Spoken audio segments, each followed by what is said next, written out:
Hello again, it's Gareth with part 2 of a multiple part, I'm not quite sure how many episodes there'll be in this, but a multiple part series of how to put a guitar kit together. In part 1 we unpacked it, we looked at all the various bits and bobs, the parts that actually make up the guitar, and it all seemed quite good. I've got to say I'm quite pleasantly surprised. The whole unit cost £75 including postage, so it's very, very cheap. So when in part 1 I sort of identified the fact that this neck is slightly convex. Now I could use I could adjust the truss rod to make it perfectly flat. Incidentally, I found out it was convex using this fingerboard ruler. There's not much in it, it's a fraction of a millimeter. So I've decided to leave it because by the time it's strung up, the strings will tend to want to pull it in a more concave manner, and it may well just balance out. So what I'm going to do is when the guitar's finished, I'll be using this fingerboard ruler to check that it's flat. If it's not flat, then I'll adjust it. So I'm just going to leave that for the time being. Now the frets are pretty good, but some of them are not perfectly well seated. So the first thing I'm going to do is tap them back in. And to do that, I'm going to use just an ordinary axe. This is particularly rusty, and it's wide enough at the top to tap more than one in at one time. No, I'm only kidding, that's a joke. I'll actually be using this little, what we used to call a toffee hammer. Not directly on the frets, I'm actually going to be just tapping.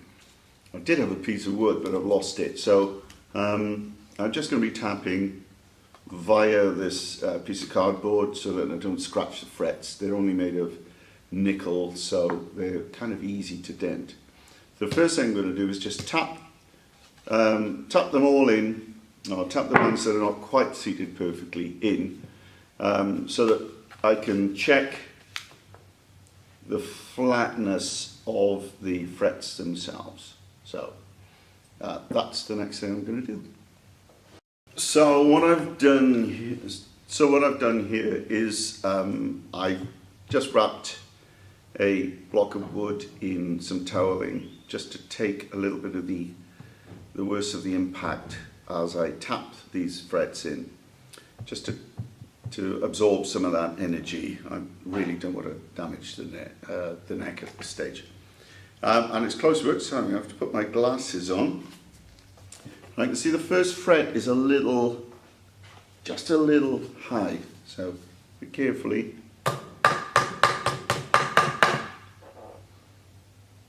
That's all it needs.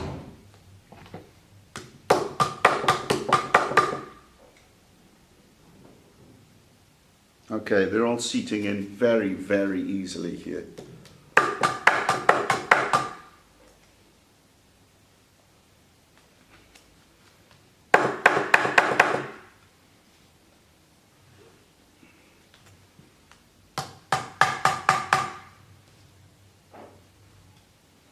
This is so simple. They're not actually glued in, they're just held in because the width of the fret slot is slightly less than the actual fret itself, and the fret's got teeth on it. I'm starting from the middle and working outwards, just out of habit really. It's very good. This is easy. So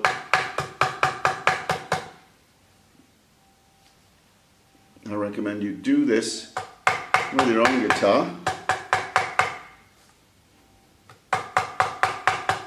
because it doesn't need any special tools or skill. In fact, don't hit it too hard. It doesn't seem to need much. It doesn't seem to need much coaxing at all.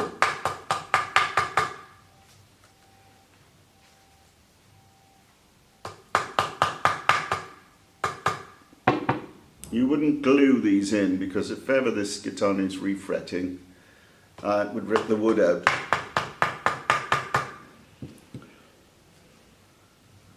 So I'm going to do every one of them actually. So presumably they all have the same treatment.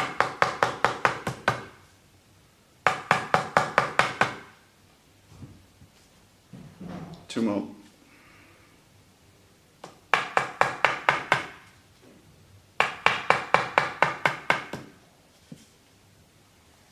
Okay, I'm just going to look down the fretboard. This one, the 11th fret, could do with a bit of coaxing.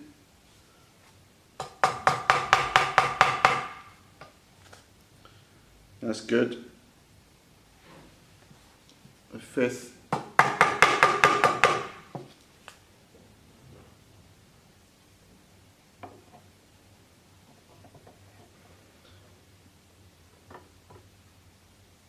Yeah. Okay. You can't see it, but